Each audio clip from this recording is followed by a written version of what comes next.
കൊച്ചിയിൽ നടിയെ ആക്രമിച്ച കേസ് അന്തിമഘട്ടത്തിലെത്തി നിൽക്കെ രാഷ്ട്രപതിക്ക് കത്തയച്ച അതിജീവിത.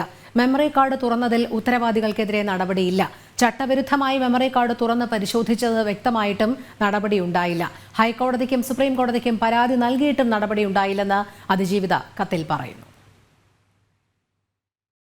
നടിയെ ആക്രമിച്ച് ദൃശ്യങ്ങൾ പകർത്തിയ കേസിൽ വിചാരണ അന്തിമഘട്ടത്തിലെത്തി നിൽക്കെയാണ് രാഷ്ട്രപതി ദ്രൗപദി മുർമുവിന് അതിജീവിതയുടെ കത്ത്. തന്നെ ആക്രമിച്ച് പകർത്തിയ ദൃശ്യങ്ങൾ അടങ്ങിയ മെമ്മറി കാർഡ് തുറന്നു പരിശോധിച്ചുവെന്ന് വ്യക്തമായതാണ്. 3 കോടതികളുടെ കസ്റ്റഡിയിലിരിക്കെയാണ് ദൃശ്യങ്ങൾ അനധികൃതമായി പരിശോധിച്ചത്. ഇക്കാര്യം ശാസ്ത്രീയ പരിശോധനയിലടക്കം കണ്ടെത്തിയിട്ടുണ്ട്. ദൃശ്യങ്ങൾ പ്രചരിച്ചാൽ തന്റെ വ്യക്തിജീവിതത്തിന് ദോഷമാകും. കുറ്റക്കാർക്കെതിരെ നടപടി ആവശ്യപ്പെട്ട് ഹൈക്കോടതിയെയും സുപ്രീം കോടതിയെയും സമീപിച്ചിട്ടും നടപടിയുണ്ടായില്ലെന്ന് കത്തിൽ പറയുന്നു. ജുഡീഷ്യറിയുടെ ഭരണതലത്തിലാണ് നടപടി അതുണ്ടാകാത്ത സാഹചര്യത്തിലാണ് രാഷ്ട്രപതിക്ക് കത്ത് നൽകുന്നതെന്നും അതിജീവിത വ്യക്തമാക്കുന്നു. വിഷയത്തിൽ രാഷ്ട്രപതി ഇടപെടണമെന്നും കുറ്റക്കാർക്കെതിരെ നടപടി ഉണ്ടാകണമെന്നുമാണ് കത്തിൽ ആവശ്യപ്പെടുന്നത്. ജനം, കൊച്ചി.